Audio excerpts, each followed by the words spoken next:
श्री स्वामी समर्थ. जय जय स्वामी समर्थ. नमस्कार. तुमच्या सर्वांचे आपल्या स्वामी भक्ती या चॅनेलमध्ये स्वागत आहे.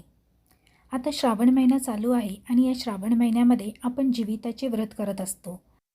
श्रावण महिन्याच्या प्रत्येक शुक्रवारी सर्व महिला आपल्या मुलांसाठी हे व्रत करत असतात.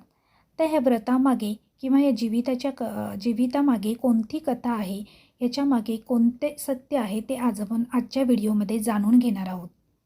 तर व्हिडिओ स्किप न करता संपूर्ण पहा. तर आटपाट नगर होतं. तिथे एक राजा होता. त्या राजाला मुलगा नव्हता. तेव्हा राणीने काय केलं, एका सुईणीला बोलावून आणलं आणि ती म्हणाली, अगं सुईणी, मला नाळवारीसुद्धा एक मुलगा गुपचूप आणून दे, मी तुला पुष्कळ द्रव्य देईन. सुईणीने गोष्ट कबूल केली. ती त्या तपासावर राहिली. गावात एक गरीब ब्राह्मणाची बाई गर्भार राहिली होती. तेव्हा ही सुईण तिच्या घरी गेली आणि तिला सांगू लागली की बाई, तू गरीब आहेस, तुझं बाळंतपणाचं पोट दुखू लागेल तेव्हा मला कळव, मी तुझं बाळंतपण फुकट करीन. तिनं होय म्हणून सांगितलं. नंतर ती सुईण राणीकडे आली. बाईसाहेब, आपल्या नगरात एक अमुक गरीब ब्राह्मणाची बाई गरोदर आहे. तिला नुकताच दुसरा महिना लागला आहे. लगेच दिसत आहेत. तेव्हा आपल्या घरापासून तो तिथपर्यंत कोणास काही कळणार नाही असं एक गुप्त भुयार तयार करावं. आपल्याच दिवस गेल्याची अफवा उठवावी. मी तुम्हास नाळवारीचा मुलगा आणून देईल. असं ऐकल्यावर राणीला मोठा आनंद झाला आणि जसे जसे दिवस होत गेले त्याप्रमाणे डोहाळ्याचं डंब केलं. पोट मोठं दिसण्याकरता त्याच्यावर लुगड्यांच्या घड्या बांधल्या. भुयार तयार केलं गेलं. 9 मास भरताच बाळंतपणाची तयारी केली. इकडे ब्राह्मणबाईचं पोट दुखू लागलं.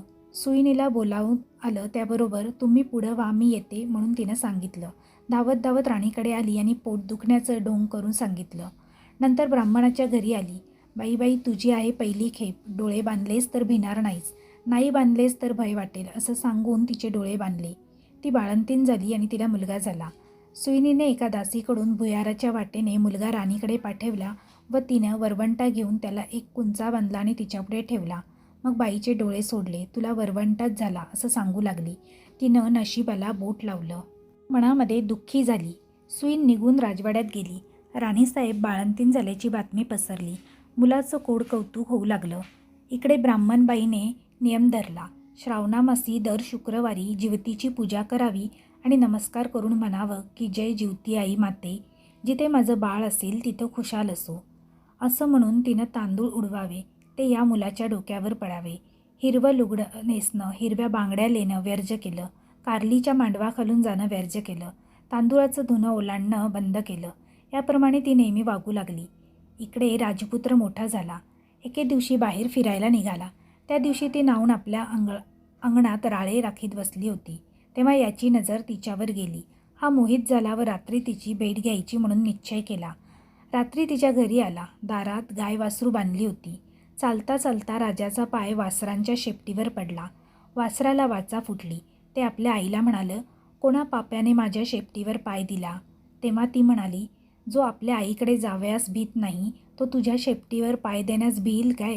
हे ऐकून राजा मागं परतला आणि घरी येऊन आपल्या आईपासून काशीत जाण्याची परवानगी घेतली. काशीत जाऊ लागला. जाता जाता एका ब्राह्मणाच्या इथे उतरला. त्या ब्राह्मणाला पुष्कळ मुलं होत होती, पण ती 5वी 6वीच्या दिवशी जात असत.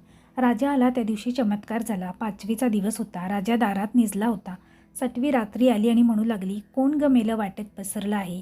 जिवती उत्तर करते, अगं माझं ते नवसाचं बाळ निजलं आहे, मी काही त्याला ओलांडू देणार नाही. मुलगा आज जाणार म्हणून या मुलाचे आईबाप चिंता करीत बसली होती. त्यांनी हा संवाद ऐकला आणि इतक्यात उत्तर रात्र झाल्यावर 7वी जिवती आपापल्या रस्त्यांनी निघून गेल्या. उजाडल्यावर ब्राह्मणाने येऊन राजाचे पाय धरले. तुमच्यामुळे आमचा मुलगा जगला, आजचा दिवस मुक्काम करा अशी विनंती केली. राजाने ती मान्य केली. त्याही रात्री याचप्रमाणे प्रकार झाला. दुसऱ्या दिवशी राजा चालता झाला. इकडे ह्याचा मुलगा वाढता झाला. पुढं काशीत गेल्यावर यात्रा केली. गयावर्जनाची वेळ आली. पिंड देते वेळी ते घ्यायला 2 हात वर केले. असं होण्याचं कारण त्याने ब्राह्मणांना विचारलं. ते म्हणाले, घरी जा, साऱ्या गावातल्या बायका पुरुषांसह जेवायला बोलव, म्हणजे याचे कारण समजेल. मनाला मोठी चुटपुट लागली. घरी आला. मोठ्या थाटानं मामद केलं. त्या दिवशी शुक्रवार होता. गावात ताकीद दिली, घरी कोणी चूल पेटवू नये, सगळ्यांनी जेवायला यावं. ब्राह्मणीला मोठं संकट पडलं. राजाला निरोप धाडला. मला जिवतीचं व्रत आहे. माझे नियम पुष्कळ आहेत. ते पाळाल तर जेवायला येईल. राजानं कबूल केलं. जिथे तांदूळाचं धुणं होतं ते काढून तिथे सारवून त्यावरून ती आली. हिरव्या बांगड्या भरल्या नाहीत. कारल्याच्या मांडवाखालून गेली नाही. दरवेळेस जिथे माझं बाळ असेल तिथे खुशाल असो असं ती म्हणत असे. पुढं पानं वाढली. मोठा थाट जमला. राजानं तूप वाढायला घेतलं. वाढता वाढता ही ज्या पंक्तीत बसली होती तिथे आला. तूप वाढू लागला. ईश्वरी चमत्कार झाला. बाईला प्रेम सुटून पाना फुटला. तिच्या स्तनातून दुधाच्या धारा फुटल्या. त्या याच्या तोंडात उडाल्या. तो हातची तपेली ठेवून रुसून निजला. काही केल्या उठेना. तेव्हा त्याची आई गेली. त्याची समजूत करू लागली. तो म्हणाला, असं होण्याचं कारण काय? तिनं सांगितलं की ती तुझी खरी आई आहे. मी तुझी मानलेली आहे. असं सांगून सर्व हकीकत सांगितली. नंतर भोजनाचा समारंभ झाला. पुढे त्याने आपल्या आईबापासह राजवाड्यानजीक मोठा वाडा बांधून देऊन त्यांच्याबरोबर आपण स्वतः राज्य करू लागला. तर अशी ही जिवती तिला प्रसन्न झाली.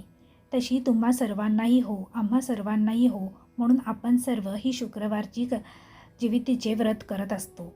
ही 60 उत्तराची कहाणी 5 उत्तरी सुफळ संपूर्ण.